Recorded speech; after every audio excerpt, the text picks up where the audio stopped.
Best example మీ ముందు, ఒక best example. ఉత్సాహం అంటే ఏంటి, ఎంథూజియాజం అంటే ఏంటి? ఉత్సాహానికి మారుపేరే మైకేల్ ఫిలిప్స్ అని చెప్పవచ్చు. ఉత్సాహానికి మారుపేరే మైకేల్ ఫిలిప్స్ అని చెప్పవచ్చు. ఎవరితోనూ? King of swimming. ఈత కొట్టడంలో రారాజు. అతను ఇలాంటి స్విమ్మర్ లేనేలేడు ప్రపంచంలో. ఎందుకు ఇలా అంటున్నాను?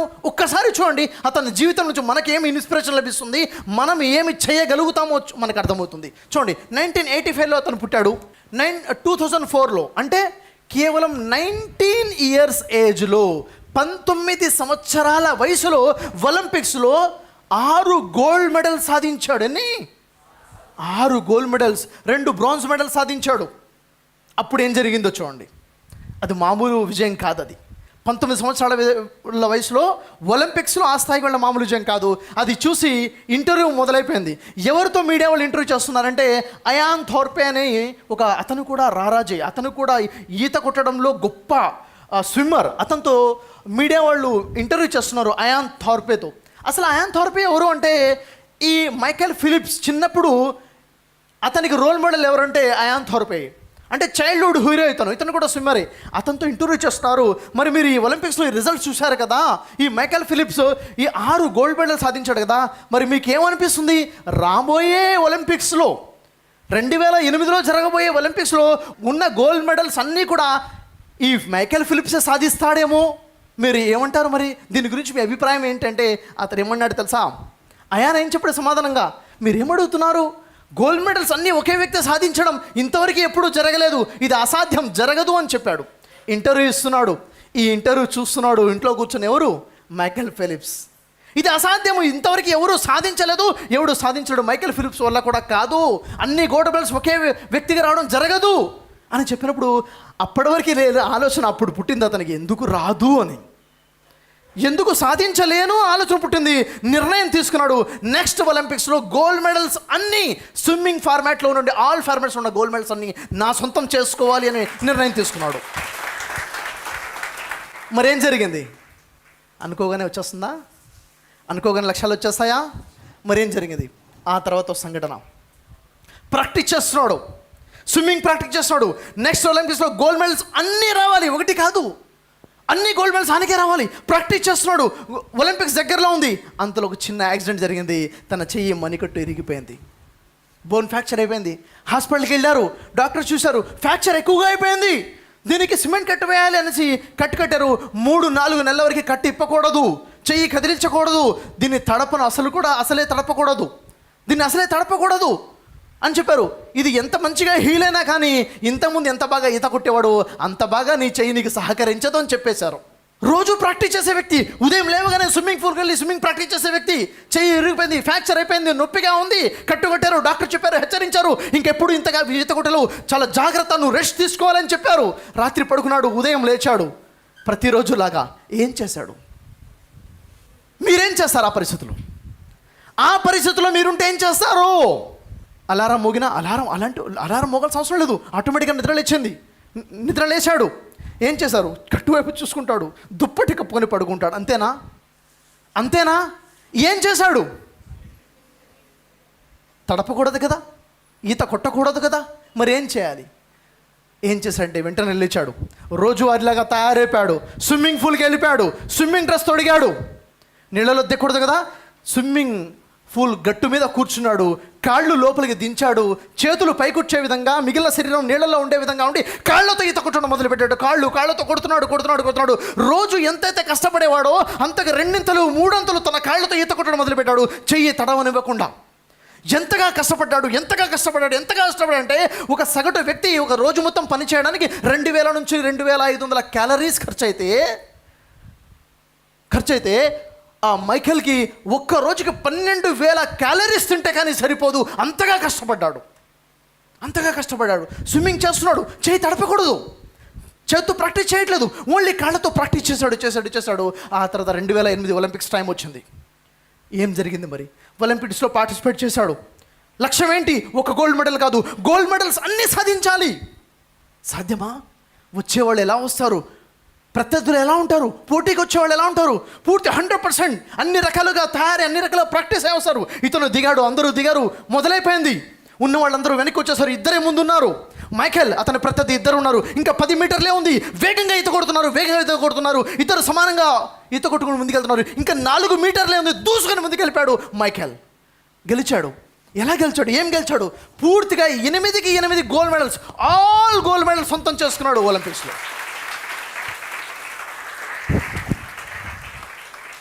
అయితే దాన్ని పరిశీలించినట్టు విశ్లేషకులు, ఎక్స్పర్ట్స్ ఏం చెప్పారో తెలుసా?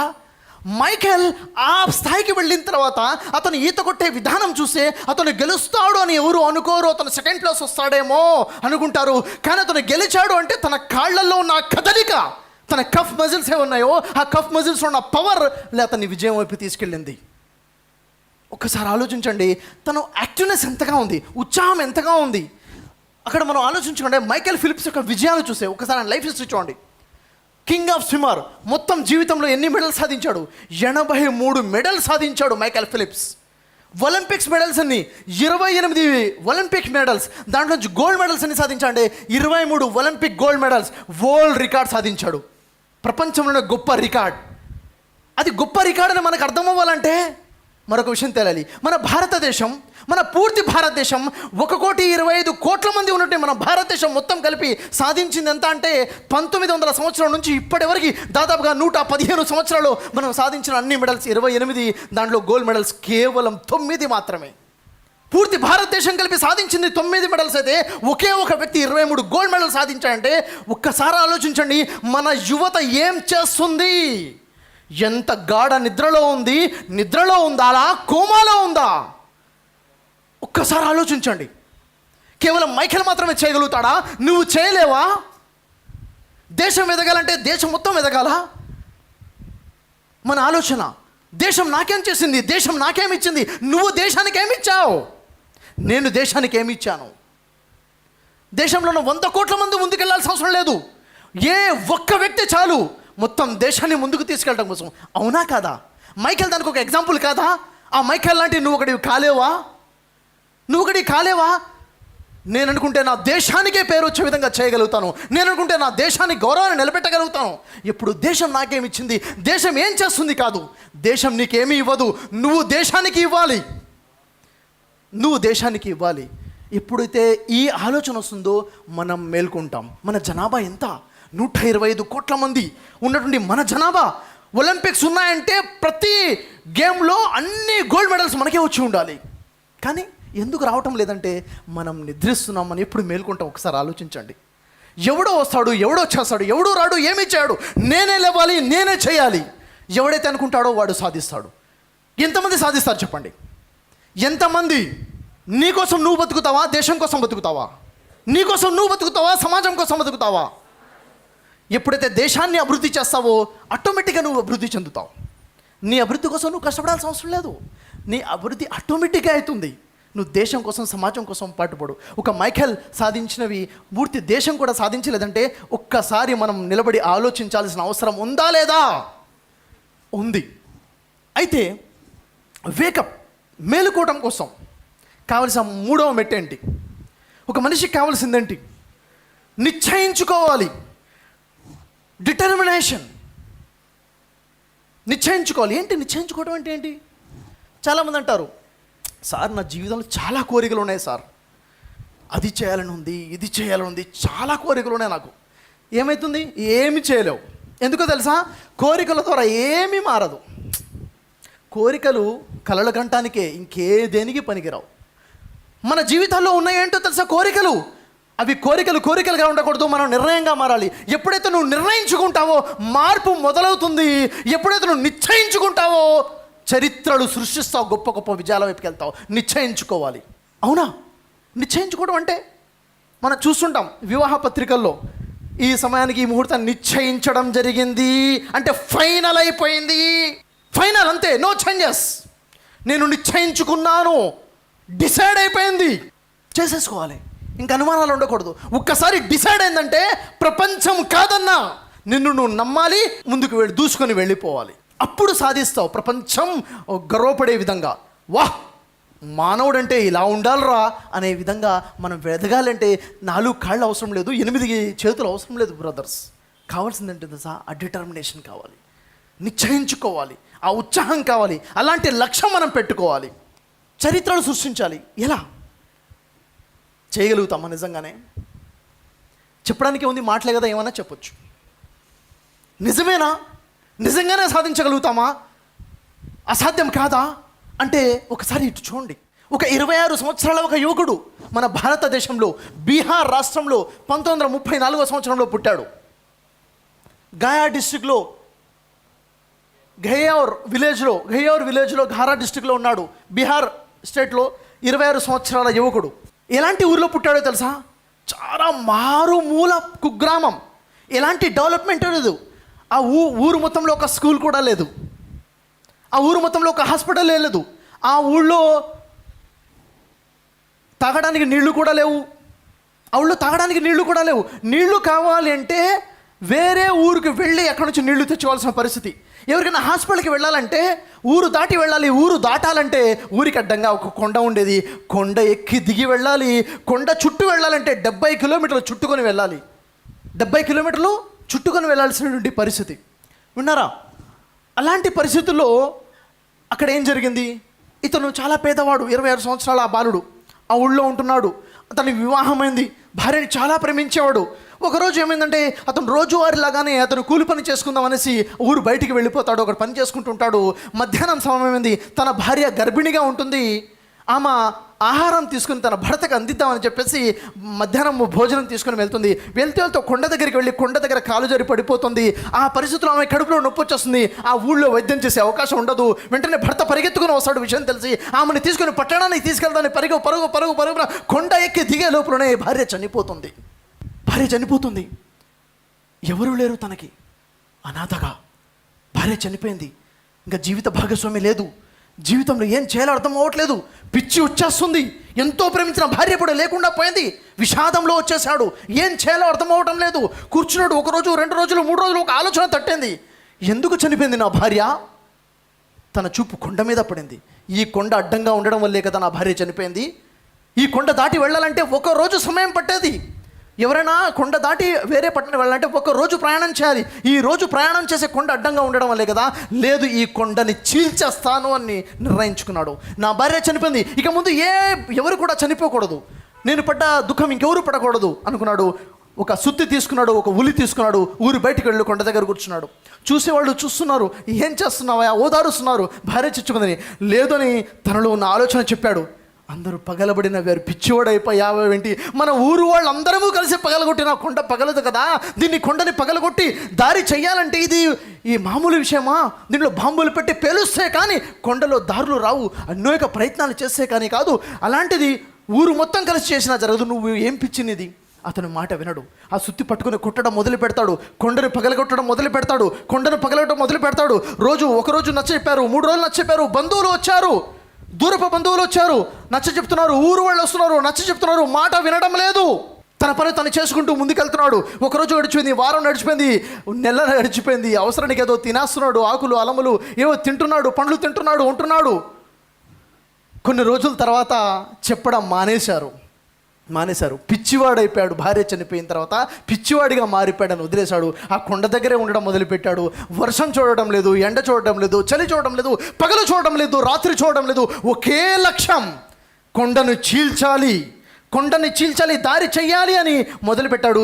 26 సంవత్సరాల వయసులో అనుకున్నాడు, చేస్తున్నాడు. 27 సంవత్సరాలు, 28 సంవత్సరాలు, 30 సంవత్సరాలు వచ్చేసాయి, 35 సంవత్సరాలు వచ్చేసాయి, 40 సంవత్సరాలు వచ్చేసాయి, 46 సంవత్సరాలు వచ్చేసాయి, 48 సంవత్సరాలు, 22 సంవత్సరాల జీవితాన్ని అక్కడ పెట్టేసి 36 అడుగుల పొడుగా ఉన్నటువంటి ఆ కొండని, ఈ 30 అడుగుల వెడల్పు కొండని 25 అడుగులని చీల్చేశాడు.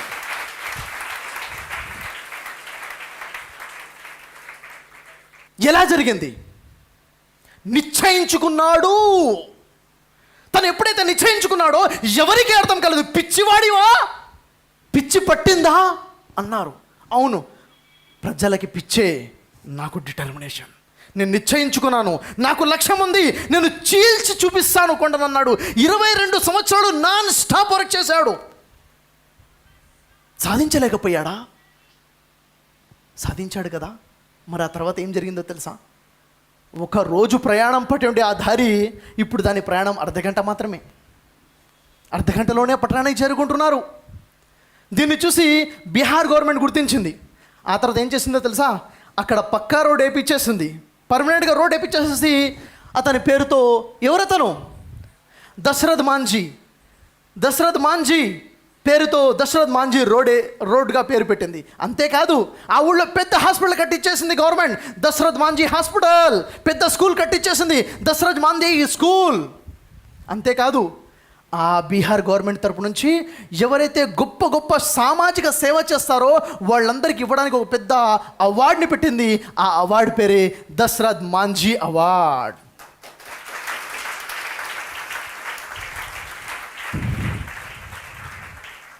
మేలుకోవాలంటే ఏం కావాలి? జీవితంలో లక్ష్యం కావాలి, ఉత్సాహంగా పనిచేయాలి, డిటర్మినేషన్ కావాలి. ప్రపంచం మొత్తం నిన్ను పిచ్చివాడన్నా నువ్వు చేసేది నువ్వు నమ్ముతూ ముందుకే. ఎప్పుడైతే నువ్వు మొదలుపెట్టినప్పుడు అందరూ నేను పిచ్చివాడు అంటారు, నువ్వు సాధించిన తర్వాత అందరూ వచ్చి పక్కన నిలబడి ఫోటోలు తీసుకుంటారు. అవునా? చరిత్రను సృష్టించేవాడు, చరిత్రను చదివేవాడు ఎప్పుడు ఒకడు కాడు. ఎలా ఉంటారు? చరిత్ర పుస్తకాలు చదువుతూ ఉండిపోతారా? చరిత్రను సృష్టిస్తారా? ఎంతమంది చెప్పండి. లైఫ్లో ఇంపాసిబుల్ అనేది ఎప్పటివరకు తెలుసా? ఎప్పటివరకైతే మనము మేలుకోమో అప్పటి వరకు అది ఇంపాసిబుల్. ఒక్కసారి మేల్కొన్నాము అంటే అది పాసిబులే. అవునా కదా? మేల్కోవాలి, కావాల్సింది మేల్కోవాలి. ఎవడైతే మేల్కొంటాడో ఒకడు కాదు, ఇద్దరు కాదు, 100 కాదు, 1000 మంది వచ్చి ఆపినా నువ్వు ఆగవు. నువ్వు ఆగవు. నువ్వు మేలుకున్నావంటే నువ్వు ఆగవు. నువ్వు సాధించి చూపిస్తావు ప్రపంచానికి. కావాల్సింది వేకప్, మేలుకోవాలి. ఆ తర్వాత 4th స్టెప్, ధైర్యం కావాలి. దేనికి ధైర్యం కావాలి? పని చేయడానికా? దేనికి ధైర్యం కావాలి చెప్పండి? చేయడానికి ధైర్యం అవసరం లేదు, చేసేస్తాం. దేనికి ధైర్యం కావాలి? సాధించగలను ధైర్యం కావాలా? అవసరం లేదు. ఎందుకంటే లక్ష్యం ఉంది, మీలో ఉత్సాహం ఉంది, డిటర్మినేషన్ ఉంది, వచ్చేస్తుంది. ఎందుకు ధైర్యం కావాలి? ధైర్యం ఎందుకు కావాలి? ఎందుకంటే నువ్వు ఓడిపోతావు కాబట్టి. ఓడిపోతావా లేదా? లేదు బ్రదర్ షఫీ వచ్చారు చెప్పారు అనుకుంటే సాధించేస్తావంట, విజయమేనంట. కాదు, ఇది నిజ జీవితం. ఇది నిజ జీవితమా కాదా? ఓటమి ఉంటుందా ఉండదా? ధైర్యం దేనికి కావాలండి? ఎందుకు ధైర్యం మనకి? జీవితం అంటే ఓటమి ఉంటుంది. ఓటమి లేని మానవుడు ఎవడూ లేడు. అవునా లేదా? అయితే ఓడిపోయినప్పుడు ఏం చేయాలండి? ఏం చేయాలి? ఎప్పుడన్నా ఏడ్చారా మీరు? ఎలా ఏడ్చారు? అరే ఏడవడం రాదా? చలో ఎలా ఏడ్చారు చూపించండి. అరే సీరియస్గా ఏడవండి, నవ్వుతూ ఏడు సార్ ఎవరన్నా. ఎలా ఏడ్చారు చెప్పండి. ఎలా? ఏడవడం రాదా? ఏడవండి. సమయాన్ని బట్టి వస్తుంది, సమయాన్ని బట్టి ఏడుపు రాకూడదు. అవునా? చూడండి, ఏదైనా ఒక విషయంలో ఓడిపోయారు, ఎగ్జామ్స్లో ఓడిపోయారు, ఇంటర్వ్యూలో ఓడిపోయారు, మీ జీవితంలో ఏదో ఒక ముఖ్యమైన విషయంలో ఓడిపోయారు. ఏం చేస్తారు? ఏడుస్తుండిపోతారా?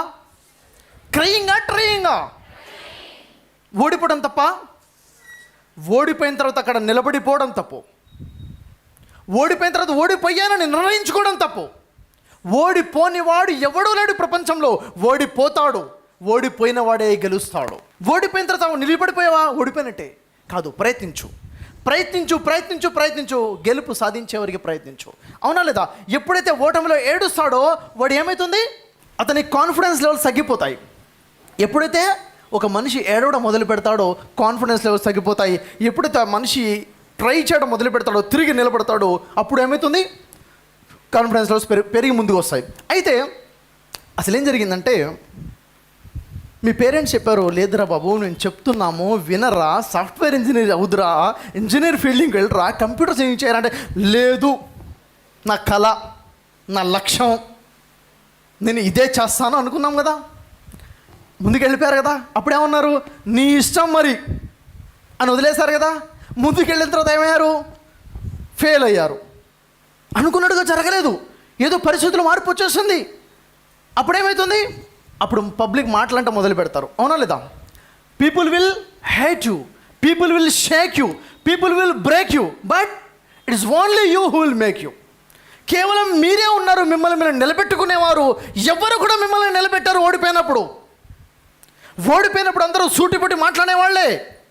చెబితే వినలేదు, నీకు అర్థం కాలేదు, ఇప్పుడు అర్థమైందా, ఇప్పుడు తెలిసి వచ్చిందా? జీవితం అంటే ఆట కాదు. రకరకాల మాటలు. పబ్లిక్ చేసేది పబ్లిక్ చేస్తుంటారు, మీరు చేసేది మీరు చేయండి. లేచి నిలబడండి, మిమ్మల్ని మీరు నిలబెట్టుకోండి. నిర్ణయం తీసుకున్నారు, మీరు చేయాలనుకున్న నిర్ణయం, ప్రపంచం మీతో చేయించాలనుకున్న నిర్ణయం కాదు. ఓకే, ఏమయ్యారు? ఫెయిల్ అయిపోయారు. అక్కడ మీరు అనుకున్న రిజల్ట్ రాలేదు. అటాక్స్ మొదలైపోయాయి. అందరూ సూటిపట్టి మాటలు చెప్పడం మొదలయ్యారు. ఏమని? చెప్తే వినలేదనేసి. ఇప్పుడు నీకు అర్థమైందా? జీవితం అంటే ఆట కాదు, పెద్దవాళ్ళు మాటలు వినాలి. ఎంత చెప్పుకున్నావు, నెత్తినూరు బాదుకున్నావు, నీకు అర్థం కాలేదు, ఇప్పుడేం చేస్తావు, చావు అని రకరకాల అటాక్స్. ఎక్స్టర్నల్, అంతేకాదు ఇంటర్నల్గా కూడా. లోపల నుంచి మీ అంతరాత్మ కూడా ఏం చేద్దాం, ఏం చెయ్యాలి అర్థం అవ్వట్లేదు, ఏం చేయాలని అర్థం అవ్వట్లేదు. అప్పుడే మీరు చేయాల్సింది ఏంటో తెలుసా? లేచి నిలబడాలి. అప్పుడే మీకు వచ్చేదేంటి? కాన్ఫిడెన్స్. మిమ్మల్ని మీరు నిలబెట్టుకోవాలి. ఎవడు మిమ్మల్ని నిలబెట్టడు. దానికి కావాలి ధైర్యం, దానికి కరేజ్ కావాలి. అవునా లేదా? Courage to take responsibility of failure. ఓడిపోయారు, డోంట్ బ్లేమ్ అదర్స్. దానివల్ల ఓడిపోయాను, ఈమె వల్ల ఓడిపోయాను, ఇతని వల్ల ఓడిపోయాను, ఇలా జరగడం వల్ల ఓడిపోయాను, వాళ్ళు అలా చేశారు కాబట్టి ఓడిపోయాను. నో, బాధ్యత తీసుకో. ఓడిపోయావు, అవును ఓడిపోయాను, నా వల్లే ఓడిపోయాను అని అనుకున్నవాడు ఎందుకు ఓడిపోయానో ఆలోచిస్తాడు, ఏం తప్పు చేశాడో అర్థం చేసుకుంటాడు. అవునా లేదా? ఓటమి యొక్క బాధ్యత స్వీకరించకుండా వేరే వాళ్ళని బ్లేమ్ చేసుకుంటూ వెళ్ళావా? ఓడిపోయినప్పుడు వేరే వాళ్ళని బ్లేమ్ చేస్తే మనం సరి చేసుకునే అవకాశం ఉంటుందా? ఉండదు. రెస్పాన్సిబిలిటీ తీసుకోండి, మనం సరి చేసుకునే అవకాశం ఉంటుంది.